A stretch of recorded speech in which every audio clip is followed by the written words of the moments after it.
Hitman Kilogram here. And hi Facebook. What's up? First off, we're here. I'm sorry that I didn't post a video like I said I was. I decided on WWE, I decided, hey, Thanksgiving, I'll wait till Thanksgiving. And happy Thanksgiving for everyone out there. I'm here in the bathroom because, not in my bathroom, we're at my aunt's. And we're visiting here in the other area where my family lives. Anyways, it is pouring out rain. I would have done it outside, but it's pouring out rain badly. I mean, it was sprinkling when we were driving up over here, and then it just came pouring down as we were eating dinner. Anyways, I'm dressed up nice. Got my nice black shirt on. Or it's not black, it's gray, but it might look black to y'all. Made a fine material. Anyways, WWE 2015 Survivor Series. The warm-up match they had was, let's see, what was it? Oh yeah, it was the Ascension. Who else? Stardust, and they also had two other people. Wasn't Rusev? I'm trying to remember who they had.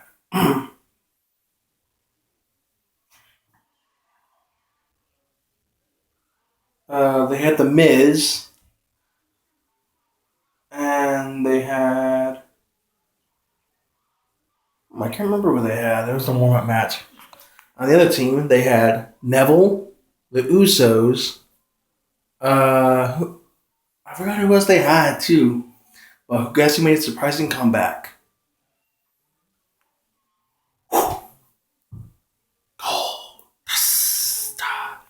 Yep, Goldust came back, and I wish I had my laptop with me right now. I would be able to show you some clips from it, but I don't have my laptop, and I would have. But it's kind of good too, because I'm not allowed to say copyright or anything. Anyways, so what I noticed what Goldust was wearing is that he was wearing his father, in memory of his father, Dusty Rhodes. He was wearing the polka dotted and the yellow polka dotted black armband that his father wore when he wrestled on his wrist. And I noticed that. I'm not sure the announcers never announced it, but anyways, long story short, Neville was the only person from Goldust's team that was eliminated. Goldust was first up, and then here comes Connor running. Connor comes running in. He just grabs him, does this overset side step, and just plants him like that, and then pins him like that. It's just like last year Survivor Series when it was Big Show, Ryback, John Cena, Dolph Ziggler. Big Show, Ryback, Dolph Ziggler, John Cena, and I forgot who else they had.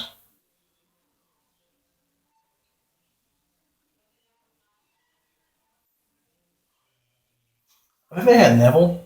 I don't remember. Anyways, so it's just like how when Big Show was gonna fight Triple H's team, Mark Henry was the first one up, and Big Show just KO punched him, and then he pinned him like that. It's just like how it went last year, anyways. But it wasn't a traditional Survivor Series match. I mean, it was, but it was the warm up. Anyways, and so the match went on. Goldust's team won, with Neville only eliminated and everyone else eliminated. And the next match was who was it? You know what? I don't remember the order of the matches. I'm just gonna go as I go. Charlotte versus Paige. Charlotte won. It was a long, gruesome match, but they fought it out. There wasn't much I could say about that match because there's a lot of drama in it, but they fought it out. Charlotte ended up retaining her title with the figure eight. And let's see, who else did we have? Oh yeah, it was the match determined who was gonna be the World Heavyweight Champion. Roman Reigns beat Alberto Del Rio, but barely though. I mean, that match really wasn't anything good to deal with it. It was a good match, but I wish I could show y'all clips because I can't really explain it good anyways. Kevin Owens versus Dean Ambrose. Kevin Owens was this close to winning, but Kevin Owens ends up beating up. But Kevin Owens ends up losing to Dean Ambrose. So then there was final that Roman Reigns and Dean Ambrose were gonna fight, but I'll get to that last part because it's very interesting. Anyways, so what also happened was we also had the traditional five tag team match. We had who do we have? We had okay on the first team we had the New Day, King Barrett, and I think it was King Barrett. And who else do we have? Craig, I never remember the fifth guy. Sheamus. We had Sheamus. And the other team was I can't really remember actually. Oh yeah, the Lucha Dragons, Ryback, uh,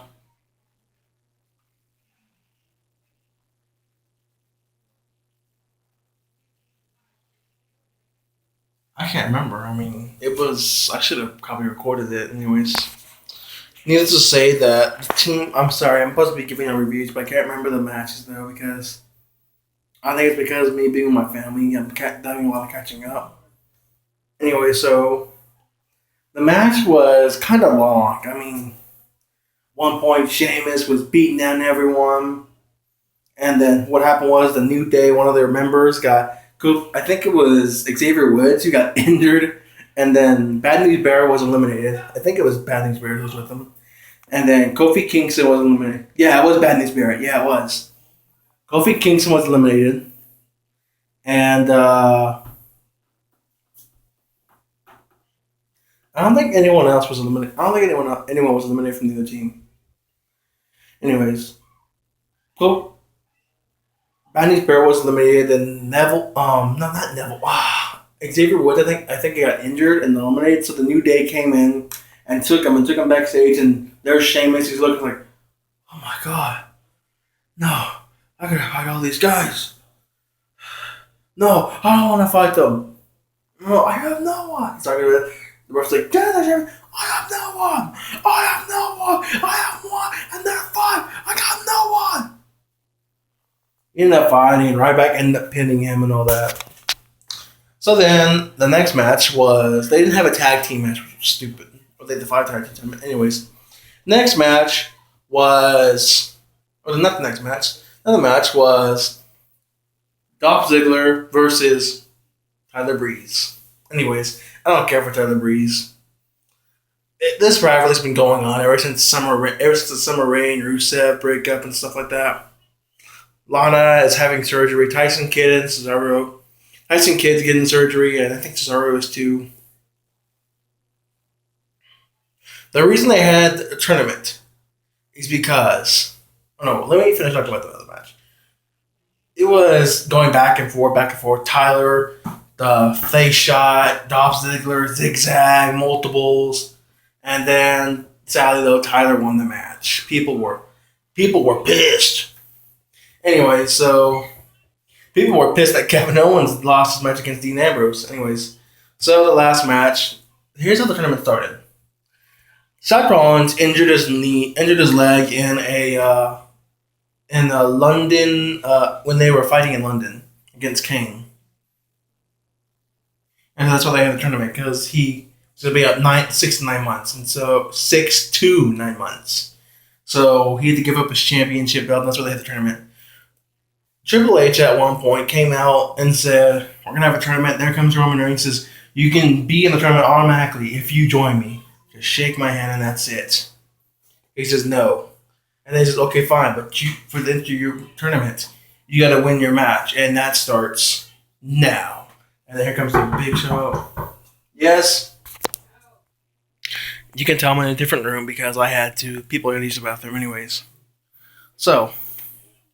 This is my cousin's room, baby cousin's room. Anyway, so what happened was that he won his match, and so they decided to, or no, next Survivor Series. What the Survivor Series was Undertaker's 25th anniversary of working for WWE, and the Wyatt family. Ever since they attacked him at Hell in a Cell, it's like, okay, fine, we're gonna have 2-on-2 match, two of the best Wyatt family members against Undertaker and Kane, and Undertaker and Kane. The Wyatt family comes out first. They do the usual broken out in love theme.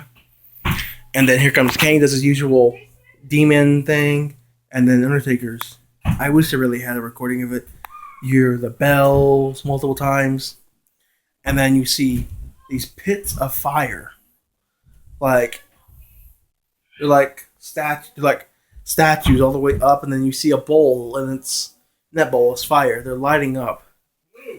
They're burning up high. Okay, I'm telling you to stop.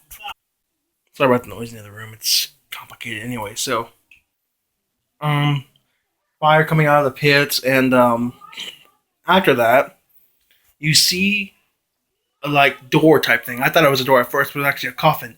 You see the coffin, and there's pictures of the Undertaker. Back when he was the Undertaker, then when he became regular Undertaker, then he became the Prince of Darkness.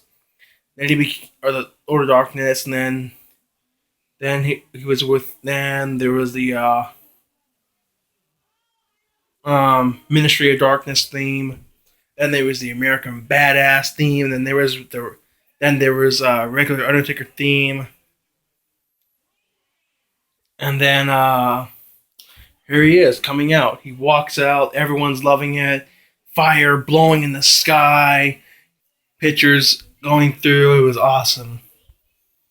You know what the sad thing was, though? Bray Wyatt didn't... It was in the match. Bray Wyatt picked himself. But he didn't pick Braun Strowman. He picked Luke Harper. And he was the one who got pinned. Not Bray Wyatt. And he just told Braun Strowman and Eric Rowan to stay back. So they were fighting and fighting and fighting. As usual, Undertaker and Kane, there's not really much to say about the match. They dominated throughout most of the match. At one point, Bray Wyatt was going to deliver Sister Abigail to Kane, Undertaker, or Kane, and boom, grab by the neck, and then he pulls him up. At the end, Undertaker grabs Luke Harper and tombstones him and pins him for the match. And they're walking out in style, like they're not injured or anything. And the last match was the title match. Roman Reigns versus Dean Ambrose for the World Heavyweight Championship title. The match was not that long. They fought it out like brothers. Fought, and people were going, seeing people win. Seeing one of my favorite superstars to win, and in the end, Roman Reigns wins the title. Yay! And then there was tons of confetti that falls everywhere. I'm pretty sure people were covering their beers or nachos or whatever they had, or hot dogs. Fireworks went off, and then here comes Triple H. Roman Reigns the title around his shoulders. Here comes Triple H walking out, and then shake his hand. And what does Roman Reigns do? He walks back, drops the title, and then spears Triple H right in the gut. Everyone's happy, but who comes behind? Sheamus. Boom! Bro kick to the face. He gets his Money in the Bank briefcase. Says, "I'm cashing it in. I'm cashing it in right now. Right now." He goes to cover Roman Reigns, and the ref's still trying to get his bank cash. He's like, "He's cashing it in." And then you hear, "Beaming, ladies and gentlemen, Sheamus is cashing in his Money in the Bank contract. 1, 2." Roman Reigns kicks out, and Sheamus is like, "What? What happened?" Then he's like, "I'm not gonna let that bother me." He gets back. He does the. He's gonna go for a brogue kick. Roman Reigns ducks. He's gonna go for a spear, and then Sheamus catches him in the face with a brogue kick, and then he pins him to become a new World Heavyweight Championship. Roman Reigns spent all the time climbing to the mountain, but was kicked off by a brogue kick. Everyone was happy. I was a little happy because Roman Reigns is champion. You can tell he's gonna end up like a John Cena kind of guy, where people like him at first, but then people are gonna say boo. Because, I mean, here's the reason why. He started out as a member of S.H.I.E.L.D., when you look in his, he's been there for 2 years and already they promoted him to domination. But if you look at Sheamus, he's been there since 2005, I think, and he's always had a high overall on his video game. He's a good champion. He may not be the best.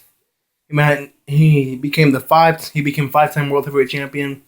He may not be the best of superstars, but he was pretty good. Yeah, he cut his hair and changed his beard, but that's the Celtic warrior way, guys. I mean, sure it looks stupid, but it's awesome. Anyway, so what happened was that, hold on a second. I had to put my headphones somewhere. Anyways, what happened was that people were happy. Roman Reigns sad and all that, and after that happened, Roman Reigns. I mean, it's just a douchebag to use a spear. You're like, oh my god, if the Superman punch wasn't down enough, he still can use a spear, and that's gonna knock everyone. That's gonna knock you out completely. You're a low class superstar in the beginning, and your overall on your video games are 87 or 89, I think. And then in in 2 or 3 video games, you're low class, and then in the 4th video game you're in, your overall is 92 or 91. Seriously, you rise up to the top that badly. Anyway, so he was in the title. Now, on to my next thing. Tragedy passed in Paris. The 153 people that were killed. May you rest in peace. Thanks. I hope.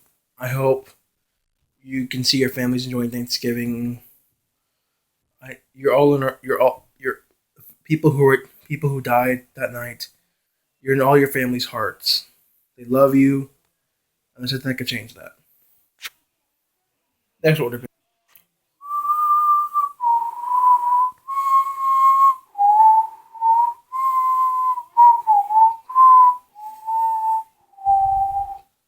We lost a legend in wrestling. Nick Bockwinkel, 4-time AWA champion. He had his rivalries with Ric Flair. He was one of the best fighters. I mean, he wrestled back when wrestling was black and white. He died at age 80. I mean, it's sad. I mean, I think he died on Monday of last week, of this week. It was all tragedy. I mean, he was a good wrestler. I mean, just like Roddy Piper and Dusty Rhodes. I mean, he was one of the good ones too. I mean, he wrestled in the old times, but he was good. He was charismatic. I see a few matches on YouTube about it. I mean, he fought with uh, Lutez, Glorious George. Yeah, he fought with Ric Flair a few times before. I think he fought with Lutez. Hmm. He fought with Glorious George. He fought with good legends, good Hall of Famers. He's a Hall of Famer too, which was sad to see him go away like that. I mean, it was a tragedy. And they didn't really celebrate it. They just said, in loving memory. They didn't go out and clap or anything. They might have done it Monday Night Raw. I'm not sure. They might have done it today. I can't watch it today because TV's occupied by watching the Cowboys game. Go Cowboys, but we're losing right now. Anyways, that's going to be it. This vlog has been almost 19 minutes. Anyways, like, comment, subscribe if you're on YouTube. Hitman Kilogram signing off. And we just assassinated that. Peace.